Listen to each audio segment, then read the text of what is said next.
noite, colega oftalmologista. Nós estamos aqui hoje com mais um CBO Live. Niltinho Andrade e eu vamos coordenar a apresentação dos nossos colegas da retina. E hoje nós temos aqui presenças ilustres. O atual presidente da Sociedade Brasileira de Retina e Vítreo, o Dr. Mauro Goldbaum e o Dr. Marcos Ávila. Nós vamos iniciar com a apresentação, então, do Dr. Maurício Maia. Por favor. Boa noite, amigos oftalmologistas. Meus parabéns à iniciativa do CBO de trazer esse tema tão palpitante, principalmente nesse momento que nós vivemos, né, que é o uso dos anti-angiogênicos na degeneração macular relacionada à idade e retinopatia diabética. Eu gostaria de agradecer os meus colegas que estão também presentes nessa apresentação, o professor Marcos Ávila, o professor Mauro Goldbaum.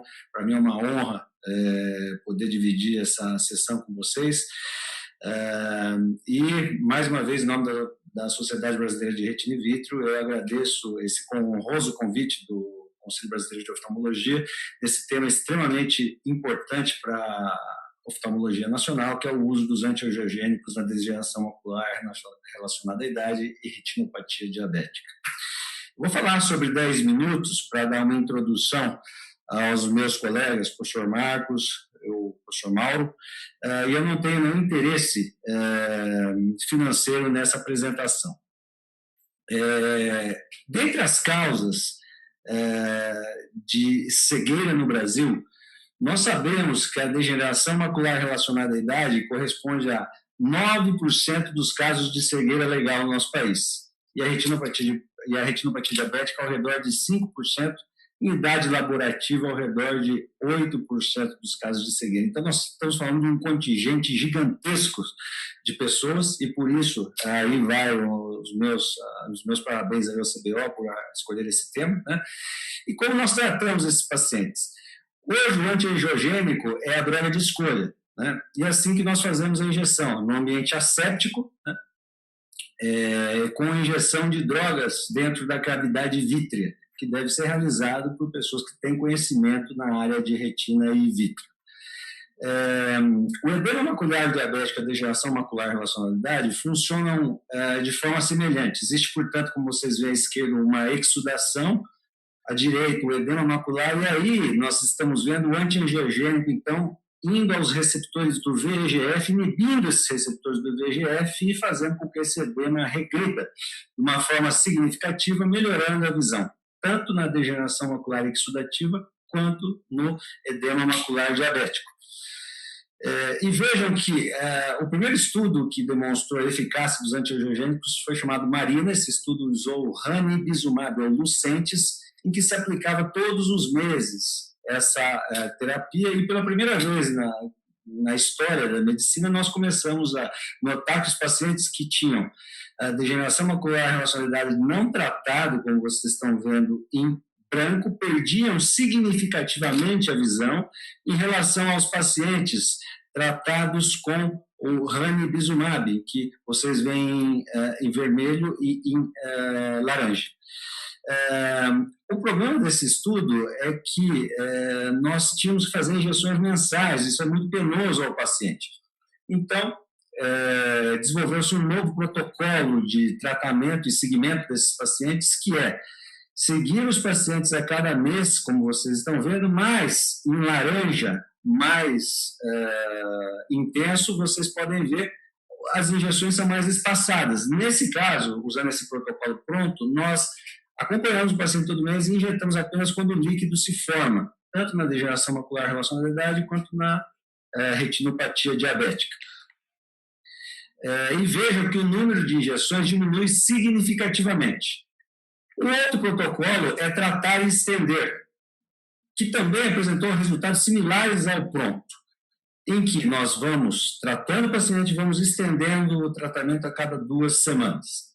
Então, basicamente, são 3 formas: tratar todo mês, tratar acompanhando por OCT quando forma-se fluido embaixo da retina, nas 2 doenças, e tratar e ir estendendo a cada 2 semanas. Nós tratamos esse paciente e obtemos resultados como esse, uma melhora significativa da visão e um ano de seguimento com 5 injeções aí do Lucentis ou ranibizumab. Mas vejam que O bevacizumab é uma droga de uso off-label, legalizada no Brasil para ser usada, legalizada até um certo tempo, Marcos vai falar, para ser usado no SUS, né? E nós temos resultados semelhantes, só que essa droga custa 39 vezes menos do que o ranibizumab. Então, vejam que esse estudo, ensaio clínico, demonstrou resultados, como vocês podem ver em vermelho, semelhantes com o uso do Lucentis quanto Avastin, independentemente se nós vamos usar mensalmente ou se nós formos usar quando necessário, ou seja, quando houver fluido no exame de tomografia de coerência óptica. E vejam que não há mais risco de endoftalmite com o uso do Lucentis, do Avastin em relação ao Lucentis, perdão. Mas essas drogas têm uma meia-vida de 1 mês dentro da cavidade vítreo e, portanto, foi lançado no mercado uma outra droga que é o Aflibercept, ou Eylea. Esse estudo demonstra que o Eylea, sendo os pacientes acompanhados a cada 2 meses ao invés de 1 mês, tem o mesmo resultado do que o tratamento mensal com Lucentis. Portanto, a Eylea flexibiliza o tratamento a cada 2 meses. E portanto, o Aflibercept uma droga de meia-vida maior do que tanto o Avastin, bevacizumab, quanto o Lucentis, ranibizumab. Vejam que o resultado é semelhante. E a mensagem que eu queria que vocês levassem para casa é que o ranibizumab e bevacizumab, ou seja, o Lucentis e o Avastin, são igualmente efetivos para o manejo da degeneração macular relacionada à idade e do edema macular diabético. Entretanto, o bevacizumab é 40 vezes mais barato do que o ranibizumab. Desculpe, aqui ao invés de bevacizumab, leia-se ranibizumab na última palavra. Não há mais risco de endoftalmite com o bevacizumab desde que ele seja alicotado da forma adequada. O Aflibercept, ou Eylea, ele flexibiliza o tratamento a cada 2 meses. Portanto, é uma boa indicação para se flexibilizar o tratamento e para alguns casos específicos da doença. E as combinações terapêuticas, elas variam conforme a necessidade. Toda essa realidade viável para degeneração macular relacionada à idade exudativa é viável também para a retinopatia diabética. Vejam esse exemplo.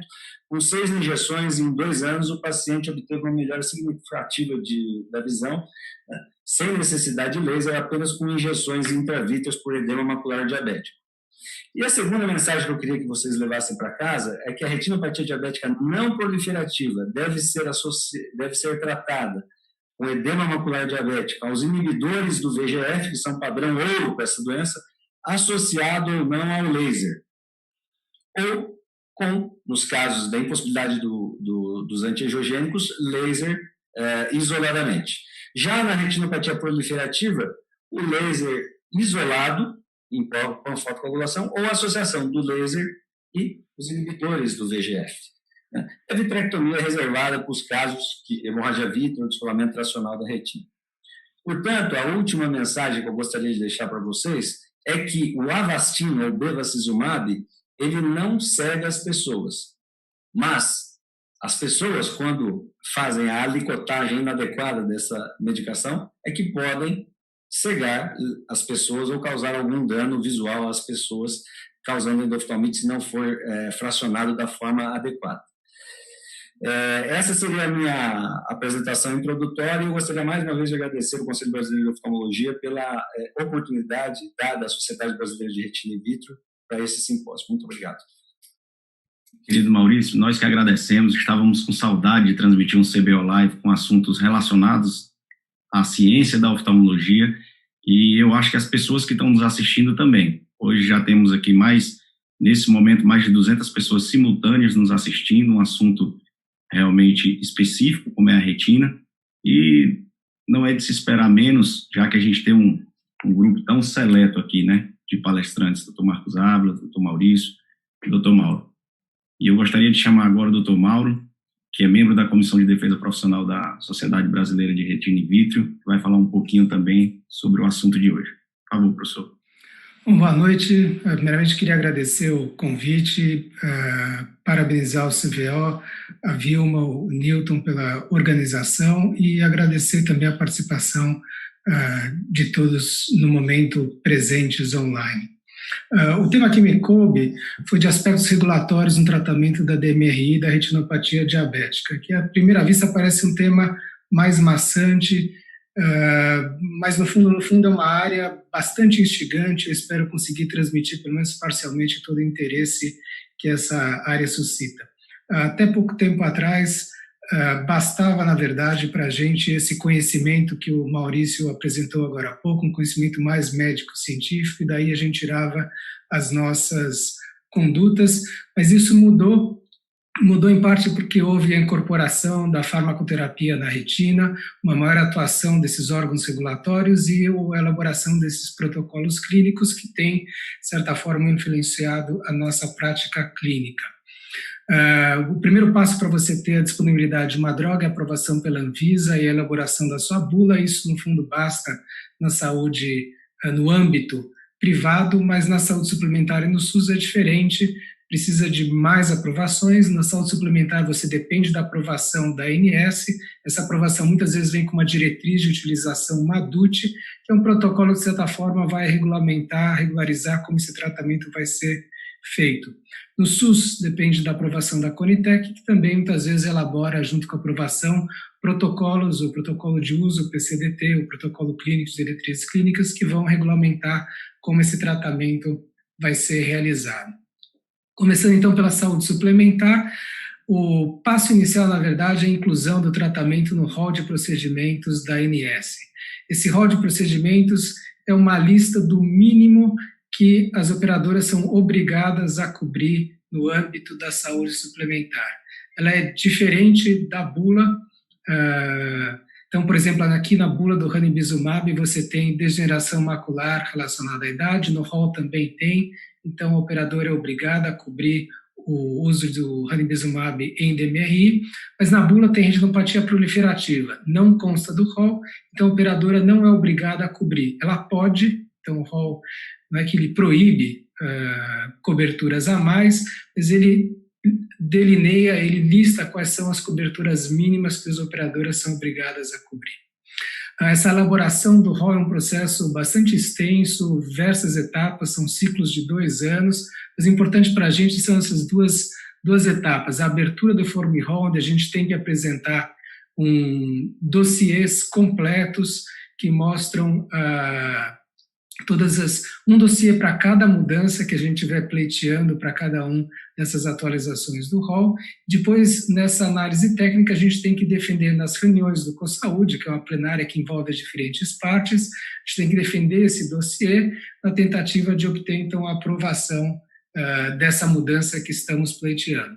A atividade da Sociedade de In Vitro nesse campo aumentou bastante em 2015, quando fomos convidados pelo CBO para participar justamente da reunião da COSAúde na elaboração do rol de 2016. Na época, o Mauro Nishi estava apresentando esses slides, pleiteando a introdução do antiangiogênico no tratamento da DMRI neovascular, também no edema macular diabético e na oclusão venosa, tal como consta em bula. A gente aprendeu muito, mas infelizmente nesse rol de 2016 as vitórias foram muito parciais, a gente só conseguiu a aprovação do antiangiogênico para DMRI neovascular e com uma DUT, uma diretriz de utilização que dificultava bastante esse tratamento. Então tinham critérios restritivos, pacientes só com acuidade visual entre 20/20 e 20/400, então pacientes com contadeiros não tinham a cobertura com anti-VEGFs, mas o mais difícil era esse critério em roxo, então os pacientes que tinham edema macular depois de 3 aplicações perdiam a cobertura. O grande problema é que a enorme maioria dos pacientes depois de 3 aplicações continua com edema, então eles perdiam a cobertura e ficava ali uma briga com as operadoras, uma dificuldade de manter o tratamento cronicamente tal qual deveria ser prescrito. Enfim, todos esses critérios, na verdade, na DUT, eles são fruto de uma discussão entre todas as partes no âmbito desse COSAúde.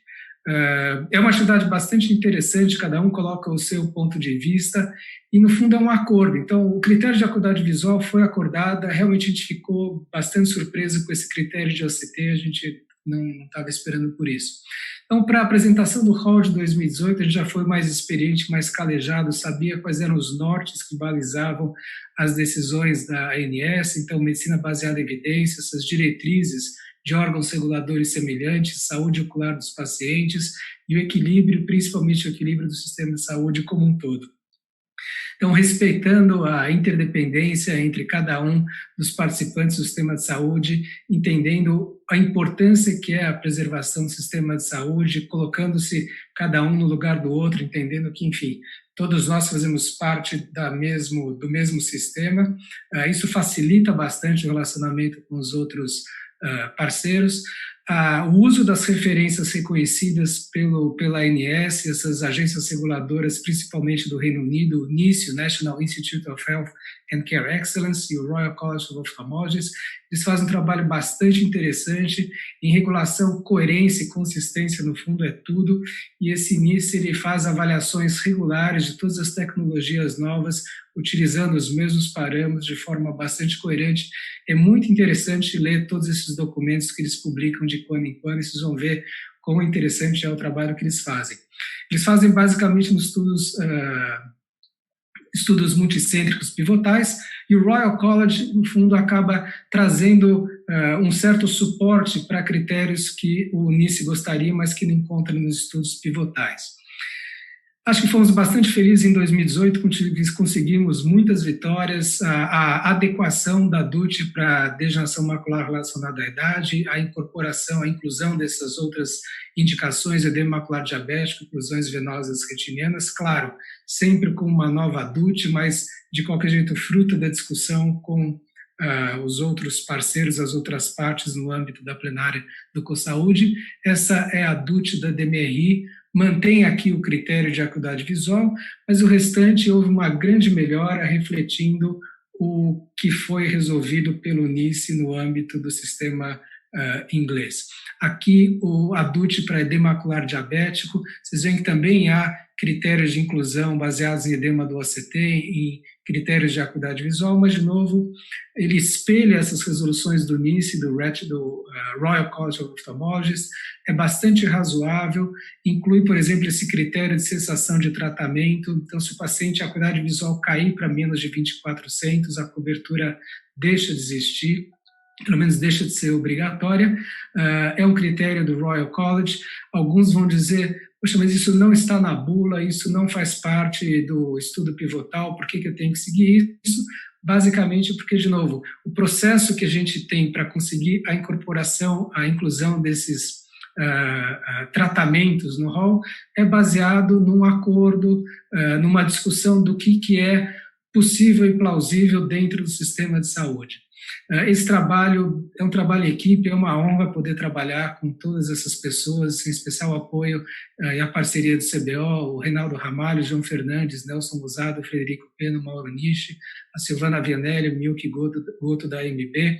A maioria desses continuam nesse trabalho incansável na mesma área, e essa consistência, permanência é fundamental nesse trabalho infindável. No SUS, a história é muito diferente, é uma história completamente diversa, depende da aprovação da Conitec. A Conitec não é nem da ANS, nem da Visa, pertence ao Ministério da Saúde, o plano de ter um protocolo clínico, um PCDT, para o tratamento de DMRI neovascular no SUS, existe há muito tempo, pelo menos desde 2012, mas sempre envolveu o uso off-label de bevacizumab. Vocês vejam que na discussão com a ANS não se discute drogas off-label, não faz parte, enfim, do paleta lá de opções, mas aqui no SUS, desde o início, a opção pelo uso do off-label do bevacizumab foi preponderante. Esse uso off-label já tinha sido chancelado pelo CBO e pela Câmara Técnica do CFM desde 2011. Obviamente envolve alguns riscos, o Maurício bem pontuou, se for bem usado, ele não aumenta o risco de complicações, a questão é do bem usado. A gente teve diversas discussões com a Conitec no sentido de avaliar a possibilidade desse PCDT, como ele deveria ser feito, mas realmente esse assunto houve uma evolução com a aprovação da RDC 111. Então, a resolução da diretoria colegiada da Anvisa foi feita em 2016, onde a DICOL ela aprovou em caráter excepcional e temporário o uso do bevacizumab no tratamento da DMR neovascular no âmbito do SUS. Desde que a Conitec elaborasse um protocolo de uso do medicamento, aqui em azul, que é um protocolo que basicamente diz como o medicamento vai ser disponibilizado, e um PCDT, aqui em verde, que diz como a medicação ia ser utilizada nos pacientes, qual seria o protocolo clínico. A gente participou da discussão com a Conitec em relação ao protocolo de uso do medicamento. Basicamente, se optou pelo fracionamento do bevacizumab, seguindo, então, controles rigorosos de qualidade. A droga era fracionada em doses individuais para cada paciente, respeitando-se a maior segurança possível em termos da manipulação, o transporte em cadeia fria, o armazenamento e o tempo de validade. Muito mais difícil foi a discussão em torno do PCDT. Então, a gente teve acesso ao documento original que estava sendo preparado pela Conitec. Havia uma série de incorreções, de questões a serem ajustadas. Era um protocolo muito amarrado, engessava o papel do médico. Existia um regime único de tratamento que a gente não podia se desviar dele, e era um regime que não era exatamente o que era descrito na literatura. Enfim, a gente fez várias reuniões tentando obter correções nesse documento. E em todas as reuniões, esse é o nosso slide tradicional, é o slide que a gente sempre apresenta com os nossos pleitos básicos. Então, se a gente vai utilizar o bevacizumab, ele tem que ser disponibilizado da forma mais segura possível, o PCDT tem que ser adequado e atualizado, e a gente defende o acesso às outras drogas antiangiogênicas aprovadas pela Anvisa, nem que seja como segunda linha ou para outros casos que se façam necessários. O PCDT da Conitec, então, para a DMR foi aprovado, mas só no final de 2018, quer dizer, 2 anos depois da aprovação da QLRDC. Mantinha ainda o bevacizumab como única opção de droga, mas no final das contas ficamos satisfeitos com a óbvia melhora na qualidade do documento. Houve um aperfeiçoamento muito grande, a gente via a possibilidade do médico escolher qual é o regime mais adequado de tratamento para cada paciente. Lembrando, essa RDC 111, ela tinha caráter temporário, ela permitia o uso do Avastin durante 3 anos. E depois de 3 anos ela podia ser renovada, mas existiam critérios pré-estabelecidos para essa renovação acontecer. Então, por exemplo, a Conitec, aqui em roxo, ela deveria preparar um relatório de farmacovigilância com antecedência, enfim, uma série de ações que acabaram não acontecendo, em parte até porque o protocolo clínico foi aprovado muito tardiamente. Então, nós participamos também da reunião da DICOL, onde se votou a renovação ou não da RDC 111. Como uma boa parte dos pré-requisitos não tinham sido cumpridos, a gente apresentou novamente o nosso slide tradicional com esses nossos pleitos, e a nossa sugestão era, como esses pré-requisitos então não tinham sido atendidos, que não houvesse uma renovação automática, que se aproveitasse essa exceção para haver um aperfeiçoamento do documento, incluindo, por exemplo, a incorporação das outras drogas que não tinham sido contempladas. Infelizmente, a DICOL acabou por simplesmente extinguir essa RDC 111, que deixou a gente numa situação muito difícil, num limbo, onde o tratamento para DMRI no nosso sistema de saúde no momento é assim: o ranibizumab foi aprovado pelo FDA americano em 2006, 1 ano depois já tinha aprovação pela Anvisa, quer dizer, já tinha disponibilidade no âmbito privado. Em 2016 houve a inclusão no rol ANS, então a obrigatoriedade da cobertura no sistema suplementar, mas a gente está em 2020, 13 anos depois a gente ainda não tem um anti-VEGF formalmente disponível no SUS, só a partir de protocolos de estudo com uma droga experimental. Por último, a Conitec também está trabalhando um PCDT para retinopatia diabética. Eles elaboraram um documento que foi encaminhado para consulta pública em março desse ano. Esse documento originalmente foi elaborado com a participação de retinólogos da Sociedade Retina in Vitro em 2016, Na época contemplava todas as medicações, mas a Conitec resolveu por incorporar apenas o aflibercept, e isso depois de uma consulta pública desfavorável. O que é isso? No ano passado, a Conitec colocou o aflibercept em consulta pública, não recomendando a sua incorporação. Houve uma grande resposta da sociedade solicitando a incorporação do aflibercept, houve a mudança de posição e a Conitec então resolveu por incorporar o aflibercept, mas apenas essa medicação. Então todo o protocolo teve que ser readaptado, reajustado, com a inclusão apenas do aflibercept e aí sim sem a participação de retinólogos. Então, por exemplo, o que o PCTT recomenda, e ele não foi aprovado ainda, ele só passou na consulta pública, o que o PCTT recomenda no tratamento do edema macular que envolve o centro da fóvea é o uso do aflibercept, que seria o representante do anti-VEGF, aprovado, incorporado no tratamento dessa afecção. Eles mantêm ainda como opção a fotocoagulação a laser, que a gente achou bastante positivo, porque, enfim, a realidade do Brasil é bastante diversa e também possibilita o uso do colega retinólogo, oftalmologista, do melhor julgamento em relação a qual tratamento utilizar para cada paciente. Nessa mesma toada, a gente acha bastante positivo que o PCDT manteve alguns pontos positivos do documento original, mostrando aí a flexibilidade, a possibilidade do médico escolher para cada paciente qual seria o melhor regime terapêutico a ser instituído. A Sociedade Retina in Vitro, então, participou dessa consulta pública, fez a sua manifestação depois de uma interessante discussão junto com as sociedades de diabetologia e houve por bem parabenizar a Conitec pela evolução desse processo, mas pontuar a sua defesa à inclusão das outras drogas. Em março desse ano também houve a consulta pública para a inclusão do ranibizumab no tratamento do edema macular diabético e a posição da sociedade, de novo, de forma consistente. Esse é um ponto fundamental quando a gente fala de regulação. A gente manteve a mesma posição e parabenizou o processo, mas pede a inclusão de todas as drogas. Enfim, esse tema regulatório é um assunto que veio para ficar, só vai ganhar importância, acho ele bastante interessante. Toda a discussão, a gente, no fundo, em vez de pensar no lado do oftalmologista e do paciente, ampliar para a visão do sistema de saúde como um todo, é bastante engrandecedor, assim, em termos de raciocínio. Lembra muito a história do cobertor curto. Então, a gente tem que usar sabiamente, respeitando o outro lado. Se cada um puxar para o seu lado, o cobertor vai rasgar e não vai servir para ninguém.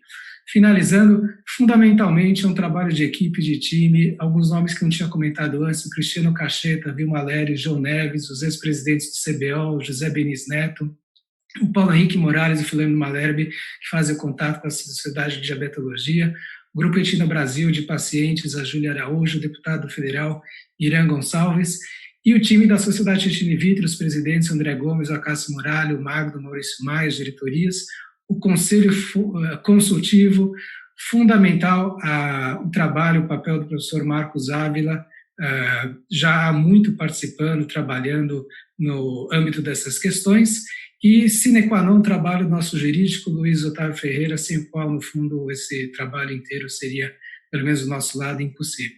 Queria agradecer de novo a oportunidade, parabenizar o CBO, e, enfim, acho que eu vou passar a palavra ao professor Marcos Ávila e, ao final, acho que se tiverem questões, será um prazer tentar responder. Muito obrigado. Muito obrigada, Mauro, pela sua apresentação. Vocês estão diante de um auditório cheio. Nossa casa está mais lotada, tem vários colegas assistindo. Vocês fizeram 2 apresentações muito boas, muito amplas, e agora a gente vai para a terceira. Nós já recebemos algumas e aqui a gente incentiva os colegas que podem mandar suas perguntas, que nós estamos aqui com um tempo separado para respondê-las, e depois também a gente vai ter a oportunidade de responder por e-mail, de outra forma, se for necessário, tá? Mas podem mandar suas perguntas agora. Então, nós vamos ter a apresentação do Dr. Marcos Ávila, como o Mauro já iniciou a apresentação.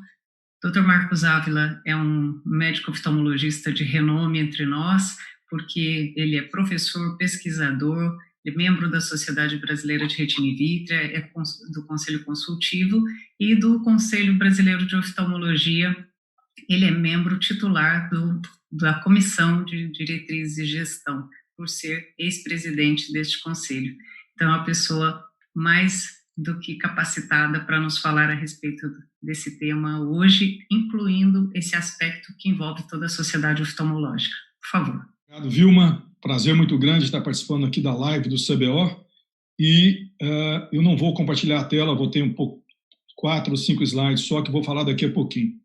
Queria dizer que o Mauro faz um trabalho excepcional. O Maurício Maia está assumindo a sociedade, mas como vice-presidente também fez um trabalho muito grande como vice-presidente, acompanhando o nosso ex-presidente Magno, e o Mauro tem sido o nosso representante maior nos últimos tempos, junto às autoridades, junto à ANS, junto à Associação Médica Brasileira e junto às autoridades federais em Brasília, no Ministério da Saúde. Eu acho que isso é uma integração fundamental para a medicina brasileira, essa integração entre o Conselho Brasileiro de Oftalmologia e as sociedades filiadas. A tela está... Pode pôr na tela... O Tiago está colocando na tela... Eu vou estar falando só aqui, por enquanto, é isso, né, Tiago? Está tudo certo. Tá bom. Beleza. Então, diante desse contexto, eu queria ressaltar alguns pontos que nós temos que considerar ao pensarmos no SUS como uma entidade que eu diria, um orgulho do Brasil. SUS, como todos nós sabemos, foi resultado de uma lei promulgada em 1998, hoje nós temos, agora em 2020, 32 anos, e o SUS é um sistema universal de saúde pública. Nós temos sistemas que não são universais, tais como, por exemplo, os sistemas de seguro social da Alemanha, que o indivíduo é obrigado a ter, quase que obrigado a ter um seguro-saúde. Os seguros privados, como de fato acontece nos Estados Unidos, mas aqui no Brasil nós temos um misto, e isso torna a situação um pouco mais complexa. Nós temos um misto de um sistema público universal, assim como nós temos na Inglaterra, no Canadá, por exemplo, como nós temos na Austrália, em que o SUS, aqui no Brasil, à semelhança do NHS lá na Inglaterra, tem uma cobertura para todos os cidadãos. Então, esse misto que o Mauro ressaltou muitíssimo bem entre medicina suplementar e SUS, Sistema Único de Saúde, é um desafio para todos nós. Por quê? Porque nós precisamos cada vez mais conhecer o Sistema Único de Saúde no Brasil. Aqui hoje nós estamos tratando de um tema que é um tema que eu gosto muito, que é um tema muito caro para mim, que é a incorporação de novas tecnologias. Essas incorporações de novas tecnologias são chamadas de ATS no sistema público, que é a avaliação de tecnologia em saúde, a ATS, Avaliação de Tecnologia em Saúde, e que tem um papel central na Conitec. De forma que nós temos que participar do SUS, nós temos que ter um maior interesse, nós temos que saber que no SUS, além do componente técnico, existe um componente político, e esse componente político é fundamental que a gente possa estar preparado, que a gente possa estar atuando nesse componente político. Em especial, nós temos aqui hoje que tratar dos antiangiogênicos. Os antiangiogênicos, diferente de outras situações, teve lá no seu nascedouro, lá atrás, há 10 anos, 10, 11 anos atrás, lá nos Estados Unidos, uma droga off-label que se tornou, é o único caso, eu acho, na literatura e no sistema médico mundial, uma droga off-label que se tornou uma droga essencial, uma droga que tem um bom resultado, que tem um uso muito extenso nos Estados Unidos e que tem no mundo inteiro. Eu gosto muito de estudar a maneira como como os antiangiogênicos são estudados no mundo.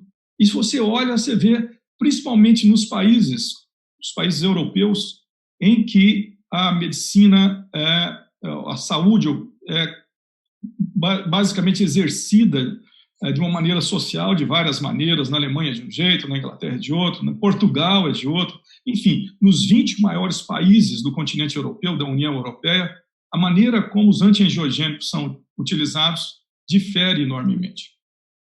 E por isso, antes de seguir um pouquinho com o assunto, eu queria compartilhar com vocês algumas coisas que o Mauro já tocou, mas que eu acho que são importantes que todos entendam para que alguns desse diapositivo. É importante que todos nós que estão aqui participando, que entendem, que conhecem um pouco do SUS, entendam a maneira como o SUS é administrado. Eu não vou entrar na saúde suplementar, o Mauro já cobriu muito bem.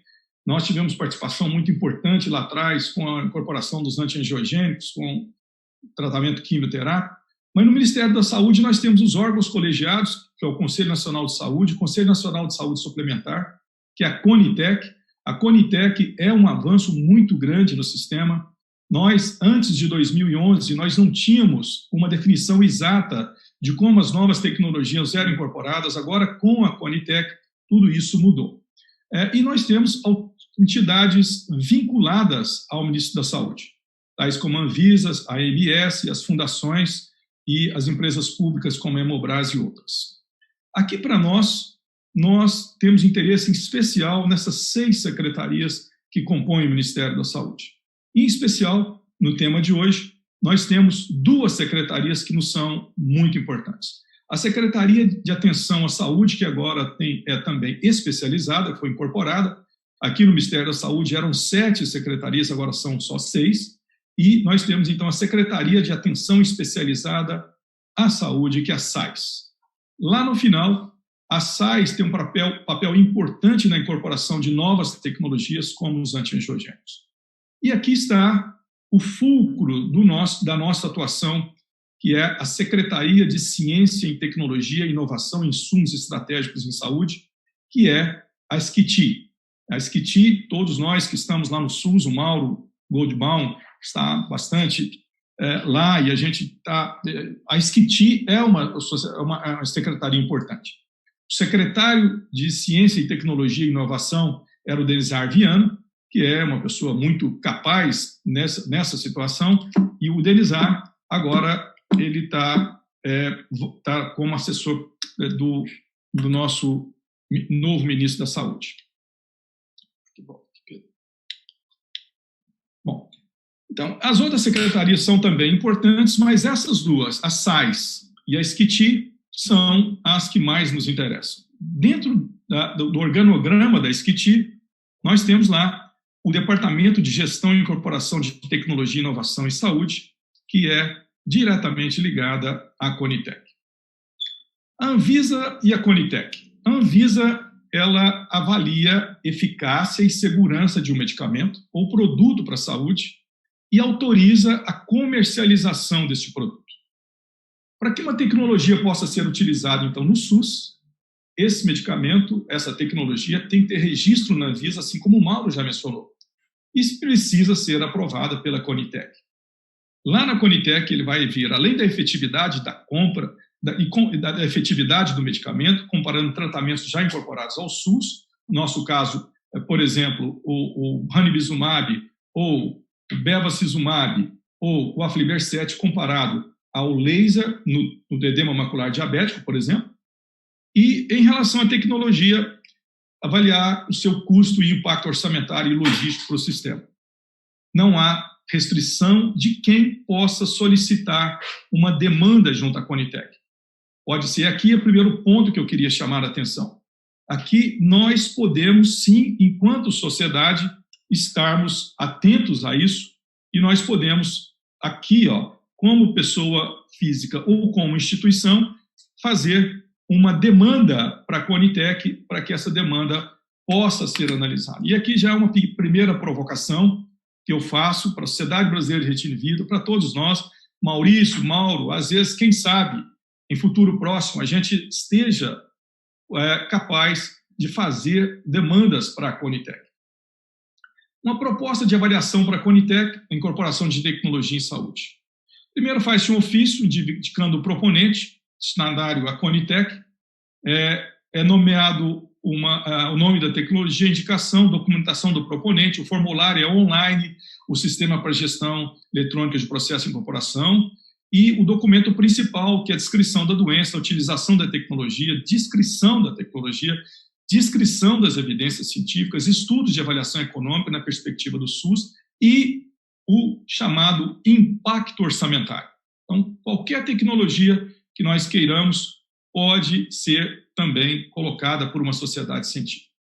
Obviamente, precisa de estudos científicos e é permitido o uso de artigos em línguas estrangeiras. Na Conitec, nós temos uma secretaria, que eu já falei, que é a DGITS, que é, em outras palavras, a secretaria executiva. E aqui vai a segunda provocação. Nós temos a Conitec aberta a conversas, é aberta a entender o problema por que passa a medicina brasileira, a saúde no Brasil. A Conitec é aberta a receber pessoas e nós devemos estar próximos à Conitec, especialmente a Secretaria Executiva, que é a mesma coisa que a DGITS.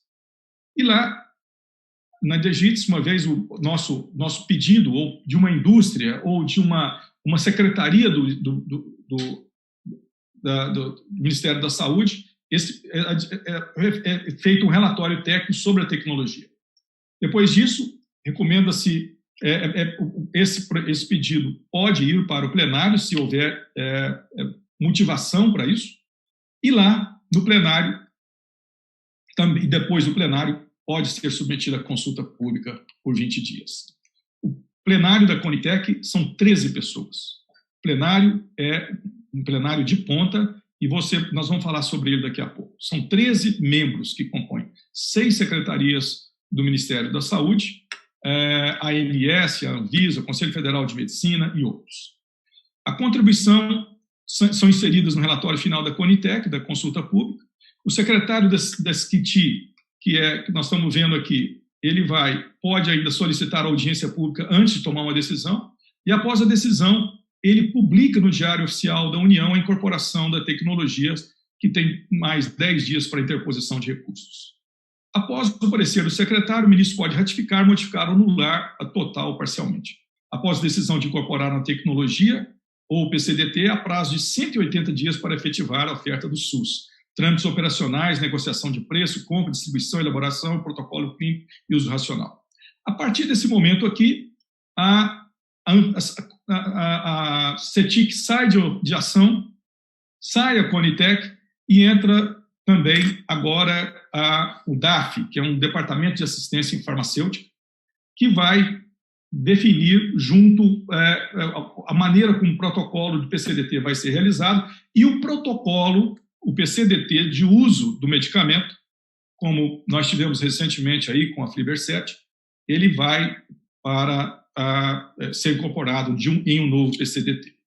Além disso, a precificação, participam vários atores nessa precificação, como, por exemplo, a comissão tripartite é ouvida. A comissão tripartite é a comissão composta dos secretários municipais de saúde, secretários estaduais de saúde e membros do Ministério da Saúde, das 6 secretarias do Ministério da Saúde.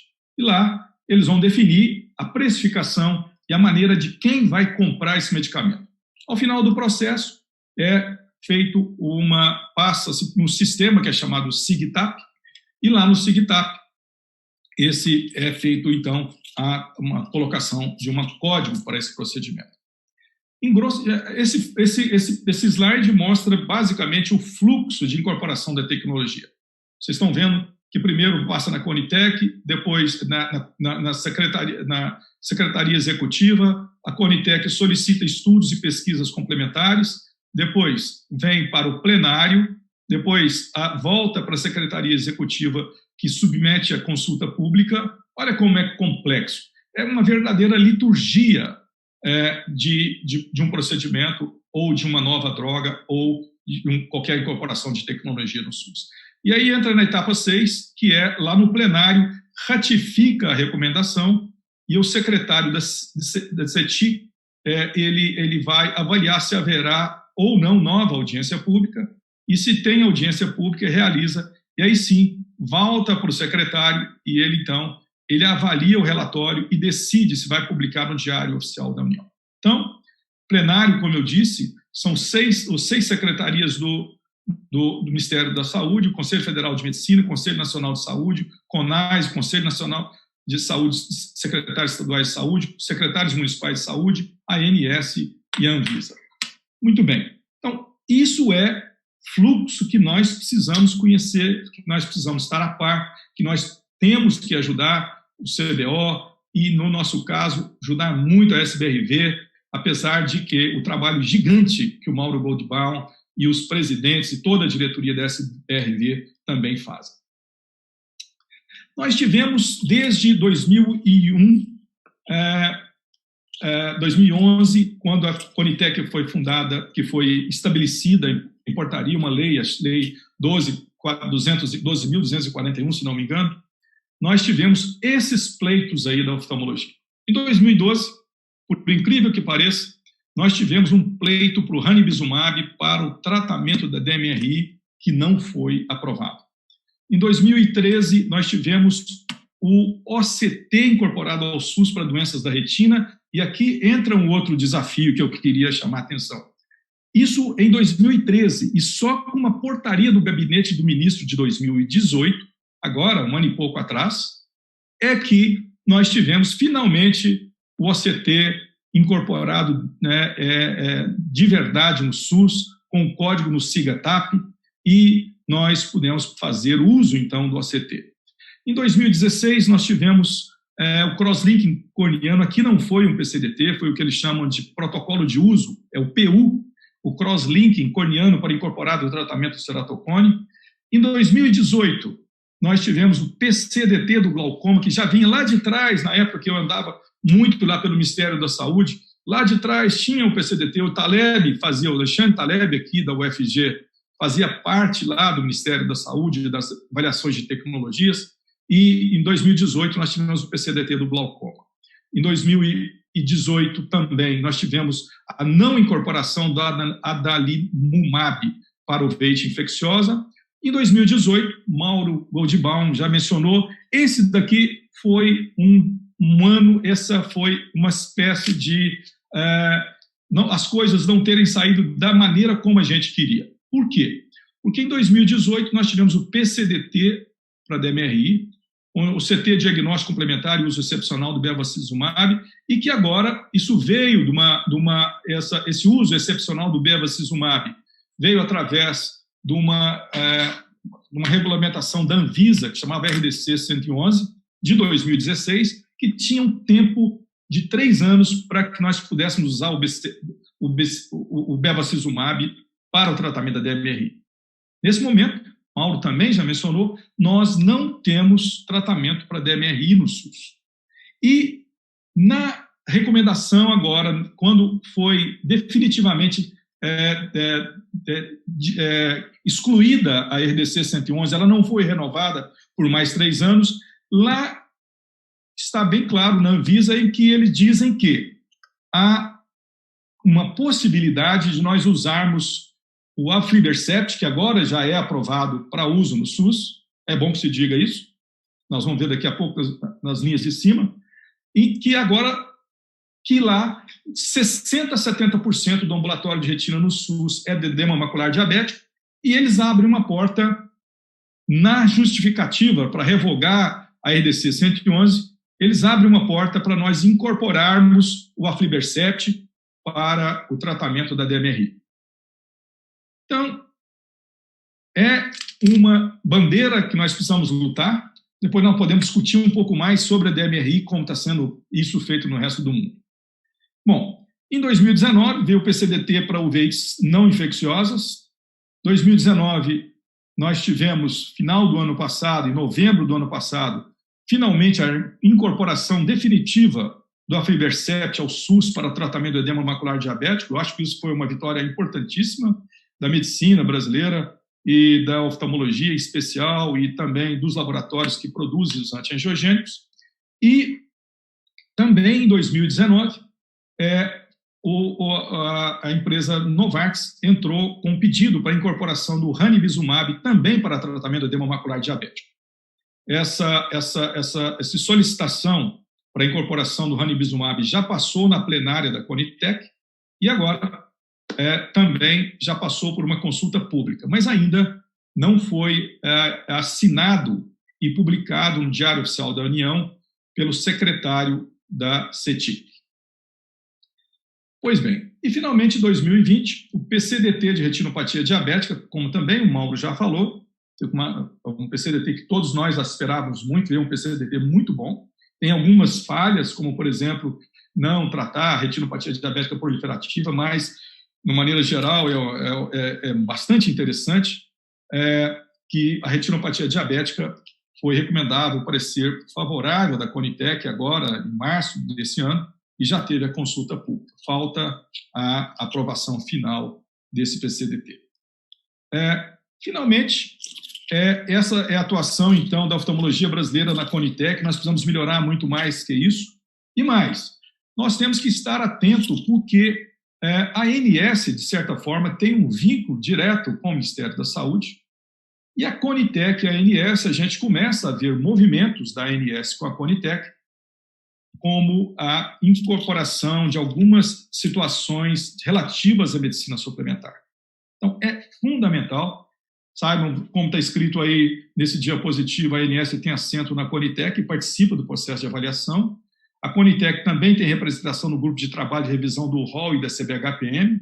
Então, essa inter-relação ANS e Conitec chama muita atenção da oftalmologia em especial, por uma atuação mais de perto que nós já temos na ANS e que nós podemos passar a ter mais efetivamente na Conitec, embora digo e ressalto que essas atuações têm sido cada vez mais a miúde, através da Sociedade Brasileira de Retina e Vitro, através do Mauro, através dos presidentes, como o Maurício, tenho certeza que vai estar atuando muito nisso. As tecnologias que foram incorporadas na Conitec, comprovando a eficiência de benefício e segurança, terão sua incorporação certamente mais encaminhada no rol da ANS. De forma que essa é uma visão que eu tenho das nossas tarefas a fazer, dos nossos desafios. Eu tenho certeza que com a ajuda de todos e com o trabalho intenso, nós poderemos, sem dúvida, trazer mais vitórias para a oftalmologia brasileira. Eu paro por aqui e vamos, então, para os slides. Professor Marcos Ávila, é sempre muito gratificante e honroso escutá-lo com tanta sapiência, né, com tanto conhecimento que tem de todas essas siglas, e fica muito claro, reforçando até o que a gente tem falado nas últimas lives, que o assunto não era científico, mas fica muito claro que a gente tem que ter envolvimento político, né? Apesar de não sermos o político, a gente precisa se politizar. E uma coisa muito interessante, que aqui é sempre bom ressaltar para quem nos assiste, quem nos ouve, a união do CBO com as sociedades de especialidade. A gente viu aí em várias apresentações hoje, né, tanto do Maurício, quanto do Mauro, quanto do senhor, essa importância, essa simbiose que tem do CBO com as especialidades.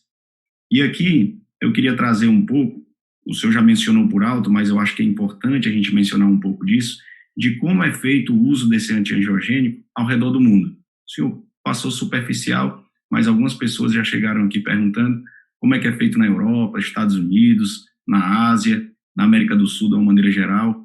E aí eu estendo a pergunta para os três.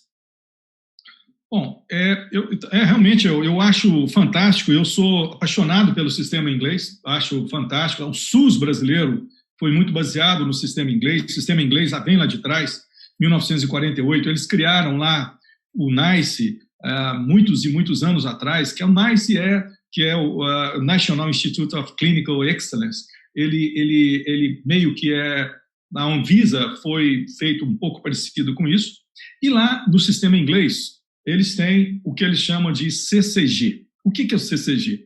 São regiões da Inglaterra que elas fazem parte, obviamente, do NHS, National Health System, e lá cada um tem a sua autonomia. E lá, recentemente, essas CCGs recebem um volume de dinheiro e elas têm que administrar aquele volume de dinheiro. Eu acho isso interessante, isso daí. E lá, eles, as 12 ou 11 CCGs, eles estão mudando o sistema das CCGs, que é o Clinical Commission Group, que eles chamam, eu acho. Eles estão mudando, em vez de 211, agora eles já estão em 135, eles estão fundindo algumas. E algumas dessas principais entraram contra a Novartis e a Bayer, porque umas CCGs tinham indicado o Avastin. E o fato é que as CCGs ganharam e está uma polêmica grande lá no Reino Unido. Então, lá está uma polêmica grande. Lá, se nós vemos o Royal College a favor que o Avastin entre, o GMC, que é o General Medical Council, que é o SFM nosso aqui, o próprio NICE, são favoráveis ao Avastin. Mas existe o que nós temos visto no mundo todo, que é a responsabilidade do médico por uso do uma off-label. Quando você olha, é uma mudança muito grande. Na própria Europa, que, como nós falamos, tem uma medicina social parecida com a nossa, na Europa você vê Portugal. Portugal tem regiões de Portugal que não tem Avastin, outras têm. Então varia de 0% de Avastin a 80% de Avastin de bevacizumab. Outras, por exemplo, na própria Inglaterra, para tratamento de edema macular diabético, eles só vão de on-label. Então, isso é um assunto muito variado. Eu acho que a gente tem dificuldades, mas essa pergunta sua veio muito a calhar, porque esse problema é potencializado da incorporação dos antiangiogênicos, porque nós temos um off-label que tem bom resultado. Mas, de certa forma, eu acho que agora nós saímos na frente. Eu vejo lá que no protocolo, quando a Conitec aprovou lá o aflibercept, houve uma redução de preço importante para que isso acontecesse no Brasil, e fizeram lá um sistema que eu achei bastante interessante de captation. Se o SUS atingir as metas nos primeiros 3 anos, eles vão ter 20% de desconto, mas de forma que, respondendo e voltando à sua pergunta e finalizando, no mundo inteiro, e o exemplo maior disso é os Estados Unidos, em que a medicina pública não existe, teoricamente, mas existe, porque nós temos o Medicare e o Medicaid. O Medicaid, os dois juntos representam em torno de 45% do gasto de saúde nos Estados Unidos, que são sistemas em que há uma restituição do trabalho que o médico das clínicas fazem por trabalho prestado e que tem um subsídio gigante, quase total, do governo americano e de alguns estados. De forma que essa pergunta, nós precisamos aprofundar mais esse assunto. Eu acho que também é um desafio de nós levantarmos isso de uma maneira muito mais densa, para nós entendermos como que os antiangiogênicos são usados no mundo todo e na própria Europa. A EMA, por exemplo, que é a European Medical que cuida do possível uso das medicações na Europa toda, a EMA tem os seus protocolos, mas cada país vê de um jeito. Em resumo, é muito diversificado. No edema macular diabético, parece que o mundo inteiro caminha por um caminho mais direcionado para os on-label, para os 2 on-label que nós temos hoje. Lá agora eles têm um terceiro, que é o Bevu, e parece que caminham na DMRI, que o problema é maior. E eu termino por aqui e passo para você. Então, só complementando, sim. Acho interessante a questão da coerência em relação às agências reguladoras. Então, o bevacizumab é uma exceção que foge muito à regra. Então, durante um tempo era a droga off-label que era mais barata. Isso é o inverso, assim, todas as especialidades, e o maior medo que eles têm é de oncologia, que tem uma série de medicações off-label que os médicos gostariam de utilizar, elas são muito mais caras. Então, nessa situação, a coerência das decisões das agências reguladoras é fundamental. Então, se por um lado eles também talvez economizem com o uso do bevacizumab, tem que se levar em consideração as outras áreas de atuação, onde a exceção à regra, aprovando o uso de uma droga off-label, pode trazer consequências econômicas muito mais negativas. Então, a avaliação do todo, o sistema de saúde como um todo, realmente é bastante interessante. Na Inglaterra, eles têm uma série de particularidades. Então, o entendimento da agência reguladora deles lá é que o Avastin não é nenhuma droga off-label. Para eles, na hora que a gente faz o fracionamento do bevacizumab e coloca num outro frasco, isso é uma droga nova. E não existe o registro na Anvisa deles dessa droga nova nesse frasco novo. Então, durante um bom tempo, eles não aceitavam o uso do bevacizumab, não era uma droga off-label, era uma droga nova, não era aceito. Por outro lado, eles têm isso que o Marcos colocou bem, os mecanismos de negociação com as indústrias era muito diferente, era uma coisa que, por algum motivo que eu não sabia explicar, no Brasil não podia. Então, se você vê nesses relatórios do NICE, onde eles avaliam o impacto econômico, você vai ver que, por exemplo, o sistema público ele paga o uso, por exemplo, do aflibercept para DMRI por 2 anos, porque o estudo para DMRI tem 2 anos. Depois de 2 anos, não existe um estudo controlado. Então, teoricamente, não existe uma comprovação de que o aflibercept é melhor do que controle depois de 2 anos. Então, qual é a negociação? Olha, a gente aqui é baseado em medicina baseada em evidência. Se o estudo tem 2 anos, a gente vai cobrir os 2 anos. Depois de 2 anos, vocês que pagam. E esse é o acordo que eles fizeram. Então, quando você olha a resolução do NICE, eles aprovam o uso de aflibercept, por exemplo, para degeneração macular relacionada à idade. O sistema inglês, o NHS, vai pagar os 2 anos, depois de 2 anos, o laboratório se responsabiliza pelos custos.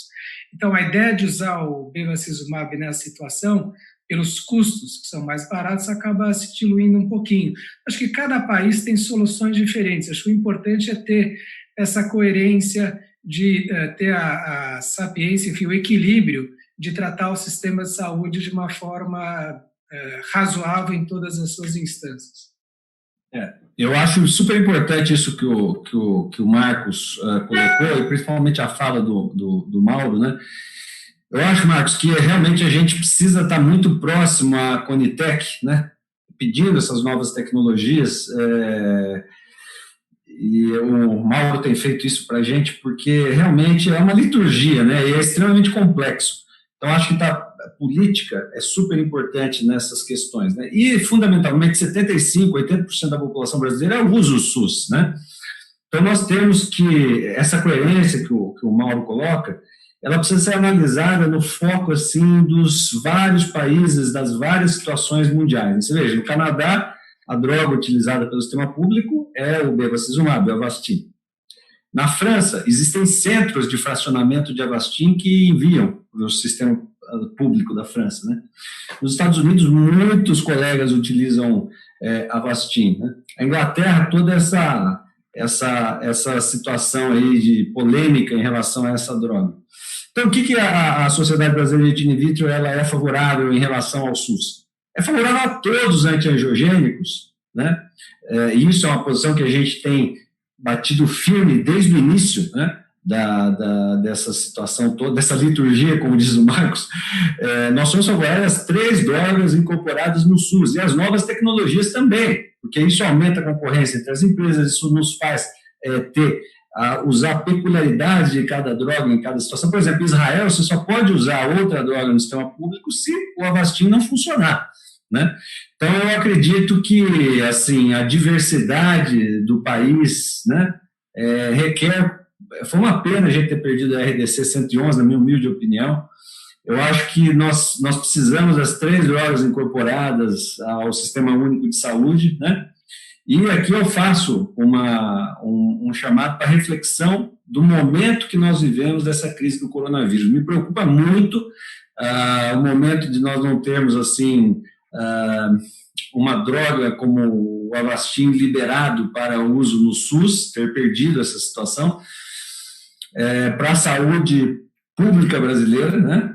E as outras, não ter a incorporação do ranibizumab, porque a gente acaba não tendo esse tipo de concorrência entre as empresas, né? Eu acho que isso é muito ruim.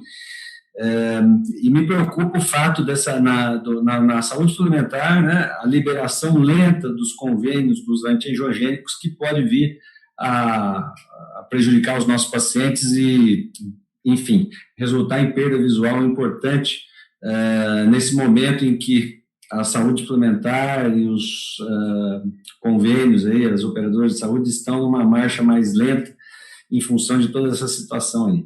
Eu tenho essas duas preocupações, eu acho que nós temos que trabalhar, nós vamos trabalhar juntos, Marcos. A provocação é extremamente importante, nós vamos trabalhar junto à Conitec para tentar a incorporação das 3 drogas. Eu acho que a população brasileira precisa dessas 3 medicações, o oftalmologista brasileiro também precisa delas, né? E nós vamos trabalhar junto ao CBO para minimizar a possibilidade dessa lentidão nas liberações dessas medicações por parte das operadoras da saúde, das operadoras de planos de saúde aí na saúde suplementar. Bom, por sorte, essas apresentações vão ficar gravadas, porque hoje a gente teve aqui aulas a respeito desse caminho que precisa se trilhar para conseguir trilhar para que se consiga colocar algum tipo de medicação, de tratamento ou de exame complementar, tanto no sistema da saúde suplementar quanto no sistema de saúde público. É um caminho longo, árduo. Eu tive a oportunidade de experimentar um pouco disso pela Sociedade Brasileira de Glaucoma, e o Dr. Marcos Ávila, ele podia ter dado essa aula para a gente antes, porque a gente demora muito para aprender tudo isso, né? Maurinho já está nesse caminho há bastante tempo e nos auxiliou bastante. Tem um grupo dentro do CBO que nos orienta muito nesse sentido. E todos esses passos que a gente colocando aqui cabe num slide, a gente demora meses, quase anos, para conseguir caminhar nesse sentido. Por isso, a gente, né, nós como oftalmologistas, os médicos em geral, recebem muito mais protocolos do governo do que solicita, porque o caminho ele não é conhecido e ele não é tão fácil de ser trilhado. Uma das coisas que precisa, né, para se solicitar a incorporação junto à Conitec, como o Dr. Marcos Ávila comentou, é a avaliação de impacto orçamentário. Eu não sei se o Mauro tem esses números aí na cabeça e à disposição, mas a gente podia juntar essas duas informações para responder aqui uma pergunta do nosso colega Everton. Professor, vou passar para o senhor a pergunta exatamente como ele fez. Com 2 produtos no mercado aprovados, com vários estudos, como o ranibizumab, o senhor acha importante a inclusão de um off-label? Vilma, eu tenho uma trilha muito certa, essa trilha foi definida lá atrás, em reuniões desses 3 da Sociedade Brasileira de Retina e Vitro que estão aqui, mais outras dezenas de pessoas. É uma trilha muito firme da Sociedade Brasileira de Retina e Vitro, que é a trilha também que as diretorias do CBO têm seguido. E eu sigo nessa trilha. Eu acho que sim, nós temos que tentar ter as 3 drogas aprovadas para uso no Brasil. Se nós olharmos lá atrás, quando a RDC 111 veio, e depois também o PCDT, e também tem um que eu não coloquei aí, tem um protocolo de uso. Junto com o PCDT, veio um protocolo de uso do bevacizumab, em que a própria Conitec definia regras de fracionamento do produto. De forma que eu acho que sim, os 3 têm que ter. Eu fico muito feliz, mas muito feliz mesmo, quando a gente veio lá de trás, em 2012, com a decepção da não aprovação do ranibizumab, foi uma tristeza para todos nós.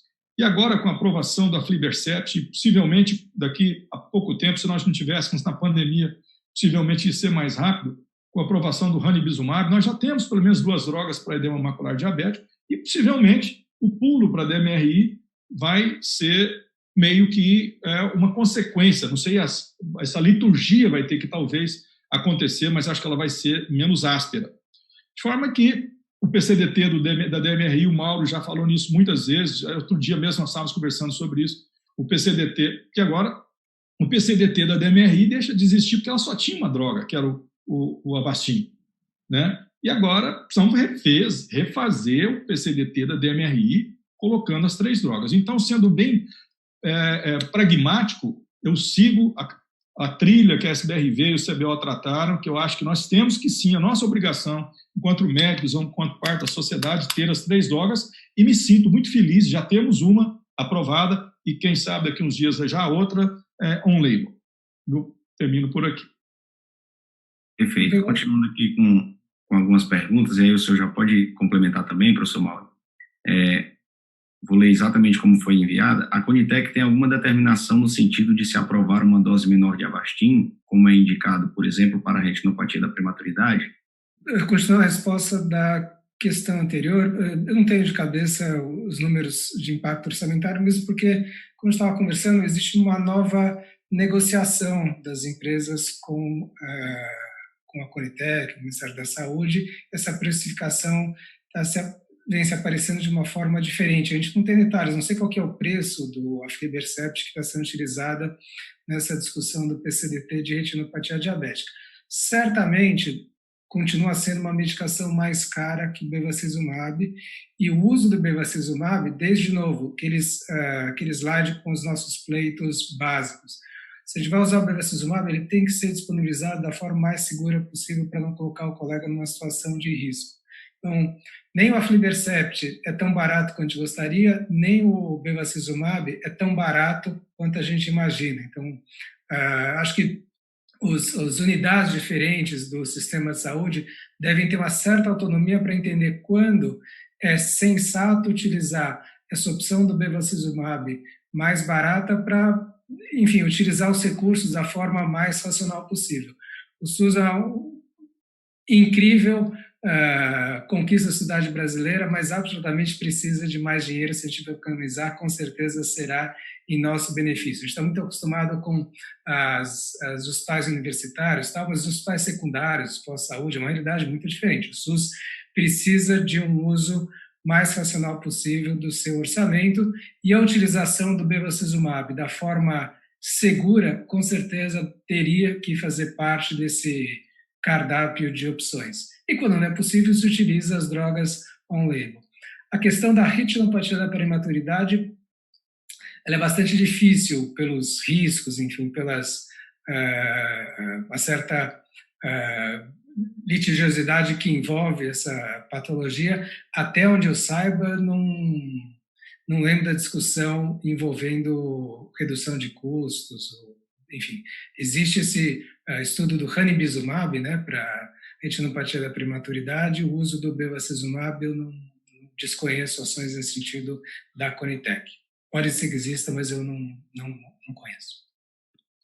Se eu puder adiantar um pouquinho, Mauro, você tem toda a razão, e tem um fato importante também, é que quando o aflibercept foi aprovado, na recomendação da Conitec, está dizendo que o uso vai ser sujeito depois ao atendimento do PCDT e uma negociação de preço que a indústria vai colocar. Então, eu acho que isso é uma oportunidade para o Ministério da Saúde fazer uma compra um pouco melhor. E o que eu acho interessante também, porque se nós, na precificação e na distribuição, eles têm lá 2 códigos para isso, um chama 1A e outro 1B. Esse 1A, quem paga é o governo federal, então vai ser um medicamento de compra central. A 1B é uma compra que vai, a despesa da compra, o custo é dividido entre os estados, os municípios e o governo, ou vice-versa. Então, é uma negociação dentro da comissão tripartite. Então, por ser uma compra central, acredito que num volume desse, nós vamos poder ter, sem dúvida, os on-label, talvez, quem sabe, um preço mais acessível. Lembrando que aquilo que eu já tinha falado, também uma inovação que eu não tinha visto, que é essa possível captation aí, ou seja, se atingir um volume de compra, vai ter um desconto de 20% depois do 3º ano. Acho que isso também ajuda para nós aí a minimizarmos e termos acesso a essa tecnologia no SUS. Nós começamos, assim que as pessoas entram aqui no ar, a gente começou com mais de 200 pessoas, e à medida em que o tempo vai passando, a gente já atingiu mais de 1.100 pessoas, então as informações que vocês têm dado estão sendo amplamente ouvidas. Nós estamos caminhando agora para o final, vou fazer a última pergunta, então, para o Dr. Maurício Maia, para que a gente já vá fazendo o nosso encerramento. Depois eu vou deixar para cada um de vocês fazerem uma mensagem final. Mas, Dr. Maurício Maia, o nosso colega Pedro mandou uma pergunta referente ao OCT Angiography, e ele diz que com essa tecnologia dando tão boa informação a respeito de fluxo, qual é o atual papel da Angio no edema macular diabético? Eu já vou pedir que o senhor comente, então, a utilização desse tipo de exame para a saúde suplementar e para o SUS, por favor. O OCT Geography, né? Obrigado ao Pedro pela pergunta, nosso colega Pedro pela pergunta. O OCT Geography realmente é uma técnica que veio a nos ajudar muito, auxiliar muito no entendimento de várias doenças da retina in vitro, né? Ele, de fato, é uma técnica pouco invasiva, que nos traz várias informações. Mas, atualmente, Vânia e Pedro, em relação ao que nós temos pela diversidade do nosso país instalado, é um equipamento de maior custo, entendeu? E que ele não oferece, atualmente, informações tão mais relevantes para a prática do que o OCT tradicional. Óbvio que quanto mais tecnologias forem incorporadas, melhor para os pacientes, sem dúvida. Mas, em termos de saúde pública, eu não vejo assim, o OCT Geography como uma arma tão importante assim quanto o OCT tradicional, né? Agora, sem dúvida, em relação à tecnologia em si, a utilização, em especial na saúde suplementar, evitando, então, a realização de angiografia fluoresceínica, contraste em várias patologias, sem dúvida, ela é saudável e muito bem-vinda, né? Eu acredito que o impacto social do OCT Angiography versus custo-benefício para o SUS, né, é uma situação muito questionável pela realidade brasileira, né? A grande maioria dos colegas e dos serviços universitários aí, ele dispõe de OCTs tradicionais, né, e que, ao final do dia, né, eles têm o mesmo resultado do que o OCT em Geography. O Mauro quer comentar alguma coisa sobre esse assunto? Eu, no fundo, concordo com o Maurício. Essas novas tecnologias, o OCT em Geografia, ele traz novas informações. Eu já tenho cabelos brancos, eu gosto da angiografia. Uma coisa que o OCT em Geografia não mostra é o extravasamento, então, enfim, para identificação do edema macular, os focos de extravasamento, a angiofluorescinografia ainda é insubstituível. E, no fundo, se você quiser praticar uma medicina mais individualizada, enfim, não se ater de forma tão aferrada a esses protocolos, você precisa ter o máximo de informação possível e não desprezar as tecnologias antigas. Então, por exemplo, o uso do laser, da laser terapia em edema macular diabético ainda é uma possibilidade para alguns casos, mas tudo isso tem que ser bem estudado e você vai dar, então, o seu a mais, assim, o que vai te diferenciar desses protocolos clínicos que são feitos a partir de medicina baseada em evidência. Eu acho isso um diferencial importante. Bem, são 21h21, pelo menos aqui em Fortaleza, de onde vos falo, e queria muito agradecer a cada um de vocês, a cada um dos que nos assistem.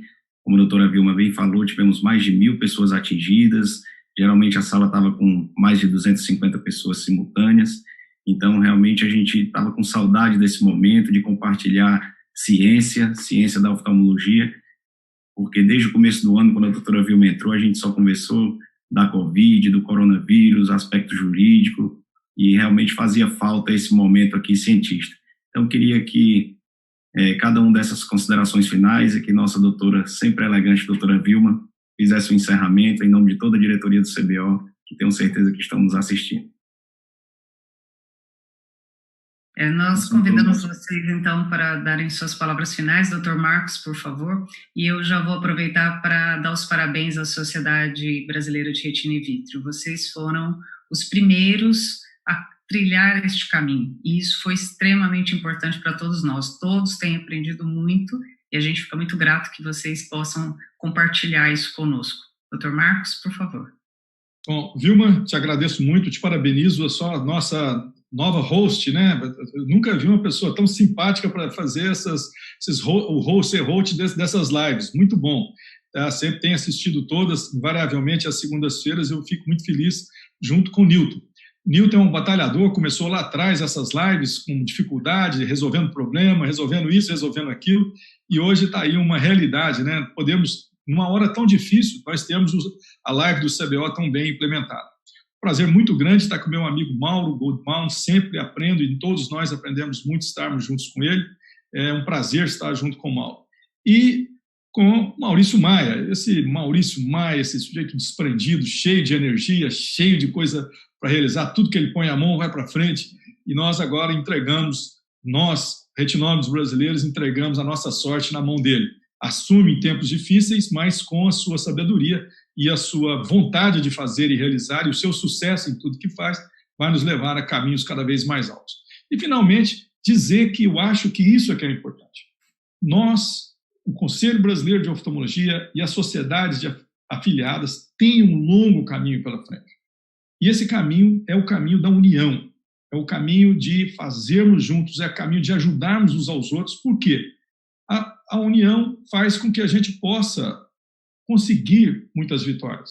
A oftalmologia é respeitada no cenário médico brasileiro pelas suas vitórias, por tudo que faz. E essa união, como nós temos com a Sociedade Brasileira de Retina e Vítreo e as demais sociedades filiadas e os cursos filiados ao CBO, vai fazer com que a oftalmologia brasileira possa ir mais à frente. Muito obrigado pelo convite, fiquei muito honrado e agradecido pela honra de terem me convidado. Mauro?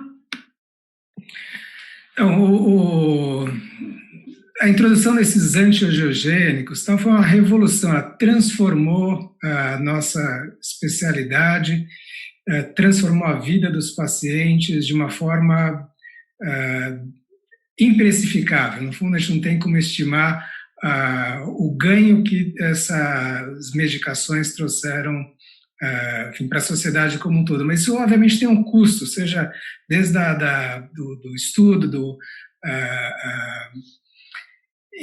desenvolvimento das drogas, o preço das drogas, tudo isso tem um custo para a sociedade, para o sistema de saúde. Eu acho que, em especial, no momento que a gente vive, a gente tem que lembrar que a gente tem um sistema de saúde que precisa de um certo cuidado. Várias apresentações, às vezes, para diferentes players nessa estrutura do sistema de saúde, a gente acaba apresentando um slide onde o paciente é visto como o principal beneficiário. Eu acho que a gente deveria mudar um pouquinho o foco para o sistema de saúde. No fundo, a grande preocupação nossa é de trabalhar para que o sistema de saúde consiga sobreviver da melhor forma possível. E aí sim, no fundo, o paciente vai acabar sendo o maior beneficiário. Doutor Maurício? Obrigado. Bom, primeiramente eu gostaria de agradecer a Vânia, ao Nilton, ao Thiago, que organizou organiza sempre esse live do CBO, parabenizar toda a diretoria do CBO, porque realmente são encontros assim muito, muito interessantes, profícuos, encontros importantes aí para dar norte às ações dos oftalmologistas no Brasil. Então, o CBO é o nosso órgão máximo aí, que nós temos que ter muito orgulho, Eu acho que a palavra do Marcos é espetacular, nós precisamos de união, fraternidade, eu diria fraternidade é extremamente importante nesse momento tão delicado, tão conturbado que nós vivenciamos hoje, eu acho que hoje nós tivemos oportunidade de ouvir alguma coisa de ciência, ouvir questões técnicas da burocracia do sistema brasileiro, em especial do sistema público brasileiro, e aspectos políticos que o Marcos conhece tanto, Então, para mim, uma honra poder ter dividido essa sessão, essa conversa, esse bate-papo, com os meus colegas, com o Marcos, com o meu colega, com o Mauro, que eu tenho orgulho muito grande do trabalho dos dois aqui na nossa sociedade, mas deixar para o nosso público que está ouvindo uma mensagem de esperança, Nós somos uma nação gigante, nós somos uma oftalmologia pujante, forte, e nós, da Sociedade Brasileira de Retina e Vítreo, temos um compromisso junto ao CBO de lutar pelo médico especialista em retina, mas fundamentalmente pelo oftalmologista do país, em prol da saúde pública nacional, em prol também da saúde privada, da saúde suplementar. Nós vamos, com muita união, e eu digo novamente, com muita fraternidade com o CBO, trilhar esse caminho. Nós vamos nos aproximar da Conitec, Marcos. Eu acho que isso é importante. Nós vamos estar cada vez mais próximos da incorporação de novas tecnologias, porque, como o Mauro bem disse, no fim do dia nós queremos um sistema que propicie ao paciente o melhor tratamento possível dentro dos critérios éticos, técnicos, e que o médico possa utilizar todo esse critério técnico para auxiliar os pacientes. Então, muito obrigado pelo convite, para nós é uma honra, e pode ter certeza que a SBRV vai trabalhar com bastante força, com bastante humildade, união, e com Deus no coração, para que nós possamos melhorar o assistencialismo e a ciência na área de retina e vítreo e também na oftalmologia no nosso país. Com essa excelente fala, nós encerramos aqui, agradecemos a audiência de todos, e é sempre um prazer estarmos juntos aqui discutindo aspectos tão importantes para a nossa realidade. Boa noite a todos.